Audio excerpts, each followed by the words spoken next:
She took everything. My savings, my future, my wife. Then I took it all back.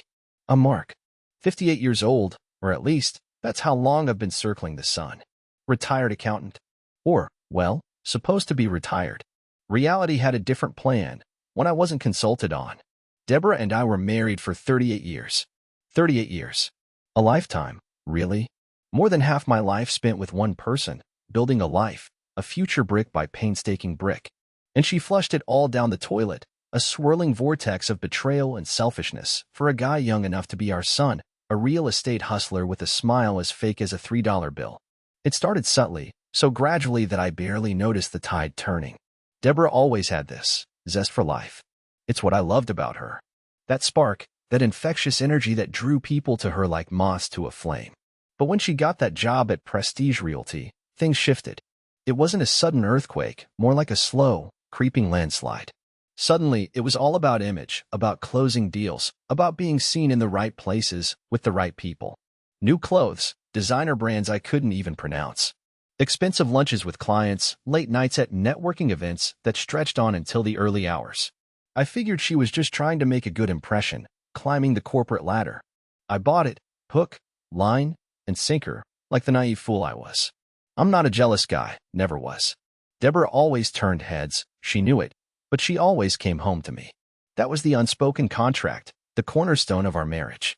So when she started pulling away, retreating into herself like a turtle into its shell, I figured it was just stress. The pressure of the new job, the long hours, the cutthroat competition. We all go through phases, right? Every relationship has its ebbs and flows. But the stress seemed to be consistently pointed at me, a loaded weapon aimed directly at my heart. Little snide remarks, barely audible eye rolls, a constant air of defensiveness that hung around her like a toxic cloud. You wouldn't understand, Mark.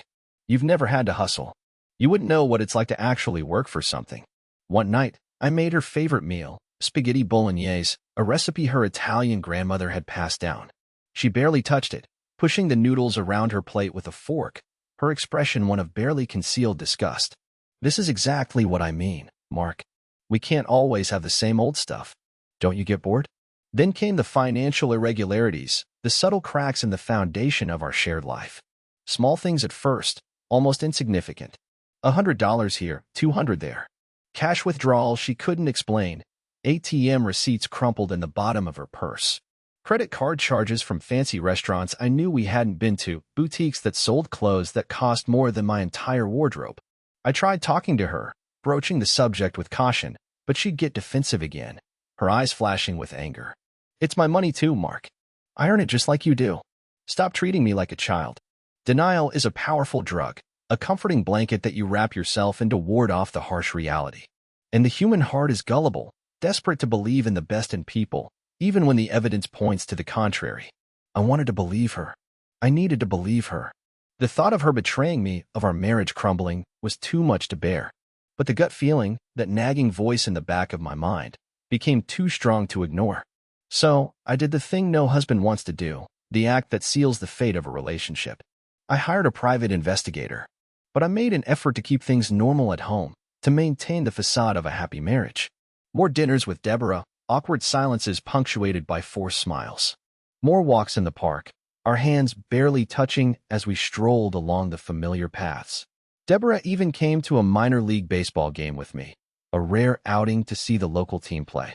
As the game went into the seventh inning stretch, she squeezed my arm, a gesture of affection that felt both genuine and utterly hollow, and said, "I love you, Mark." It was a complete blindside, a calculated move designed to throw me off the scent. The investigator, a woman named Sarah, was efficient and professional. She was a no-nonsense type, with a sharp mind and a keen eye for detail. She didn't judge, didn't offer platitudes, or empty words of comfort. Just facts, cold, hard facts. And the facts were brutal, a punch to the gut that left me gasping for air. Deborah was having an affair with Chad Thompson, a junior agent at Prestige. 32 years old, slicked back hair, a tan that screamed fake, and a fake smile that could sell ice to Eskimos. He was everything I wasn't. Young, smooth, and oozing with superficial charm. And here's the real kicker, the part that made my blood run cold, the betrayal that cut deeper than any knife wound. She had emptied our retirement account. $842,000 gone. Vanished into thin air. Transferred into a separate account, then used to purchase a cherry red Porsche 911 for her boy toy. A midlife crisis on wheels. Sarah waited for me to react, her expression unreadable, but I didn't say a thing. What was there to say? The words caught in my throat, a lump of despair that choked off any possibility of expression. I knew there was no way out of this mess, but I knew I would be able to handle it. Somehow, I felt numb. Not angry, not sad, just empty. Like someone had reached inside me, ripped out my soul, and replaced it with a hollow void. I paid Sarah, thanked her for her work, and went home.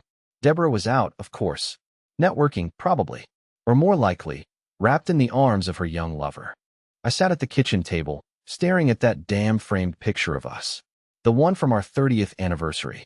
We looked so happy, so in love. A grotesque parody of the reality that lay beneath the surface. I wanted to smash it, shatter the glass, scream, tear the house apart. But I didn't.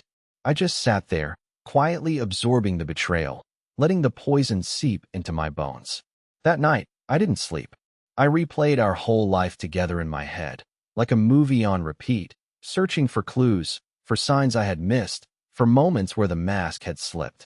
I saw it all differently now, distorted through a lens of deception. That weekend getaways to Napa, business trips, conveniently timed to coincide with Chad's travel schedule. Her late nights at the office, Chad's apartment, a secret rendezvous point where they could indulge in their forbidden affair. Every expression of love, every promise of forever, felt like a carefully constructed lie, a performance designed to manipulate and deceive. That was when I resolved to not be taken advantage of, to reclaim my life, to exact my revenge.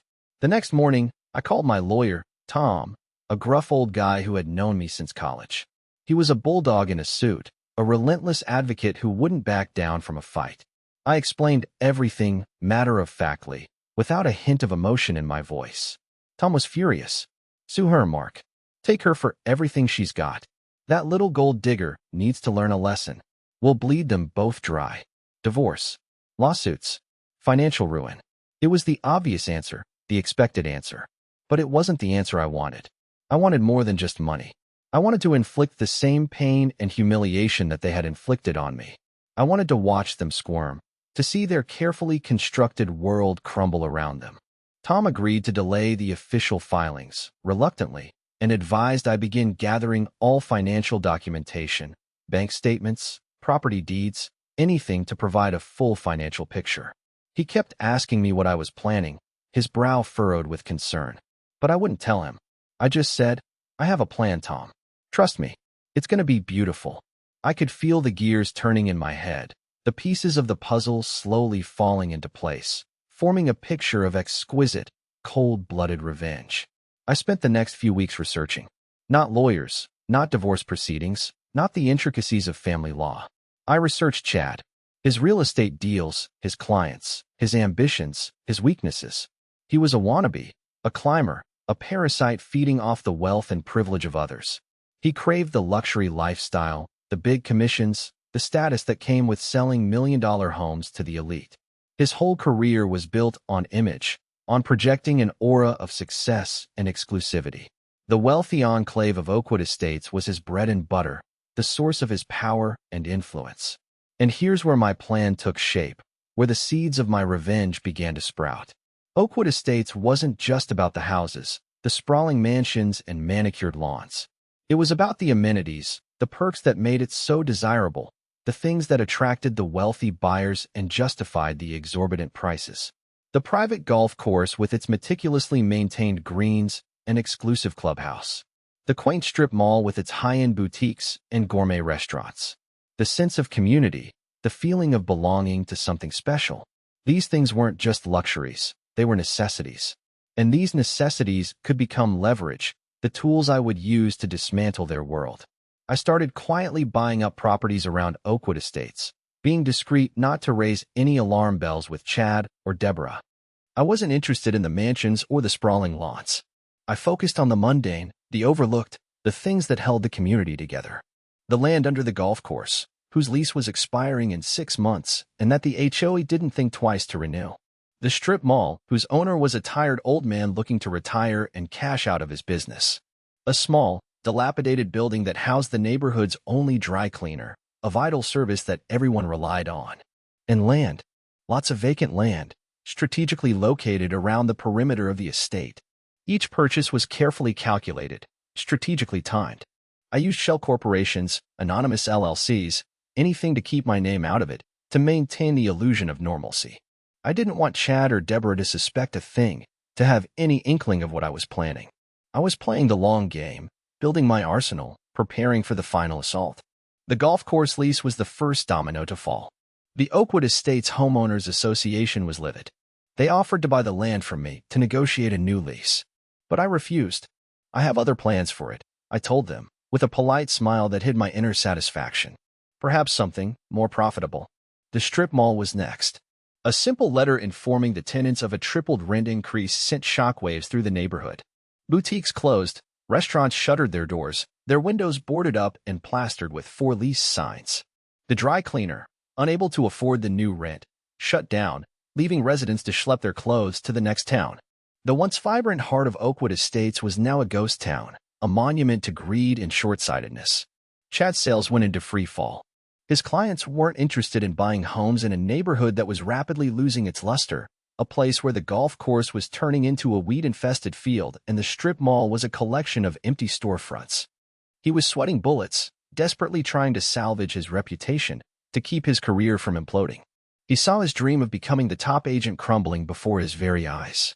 He started making mistakes, cutting corners, engaging in shady practices to close deals, becoming the very thing he despised. And then came the bride. He showed up at my house one evening, unannounced, his face pale and drawn. Deborah wasn't with him. He begged me to sell him back the golf course land, to lower the rent on the strip mall, to stop destroying his life. He offered me money, a substantial amount of money, under the table, cash that would magically appear in my account. Just name your price, Mark, he said, his voice dripping with desperation. I'll do anything. That was the moment I knew I had won. The culmination of months of planning, the sweet taste of victory on my tongue. I'm not interested in your money, Chad, I said, coldly, my voice devoid of any emotion. I'm interested in justice. I excused myself and called the police. He was arrested that night, charged with attempted bribery. His career, his reputation, everything he had worked for, was gone, reduced to ashes. Deborah finally came crawling back, a broken woman, full of apologies, pleading for forgiveness.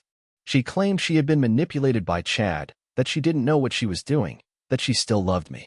I looked at her, really looked at her, and saw nothing but emptiness. There was no love, no remorse, just a desperate attempt to salvage what was left of her life, to escape the consequences of her actions. I filed for divorce and took her to court. The judge found her guilty of financial mismanagement and ordered her to repay half of the stolen funds. She lost the Porsche, her job, her friends, her reputation.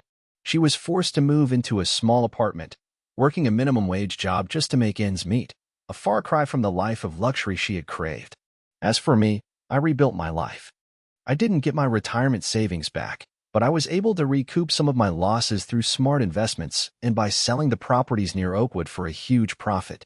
I started a small consulting firm, helping other people navigate complex financial situations, using my experience to prevent them from becoming victims of fraud and deception.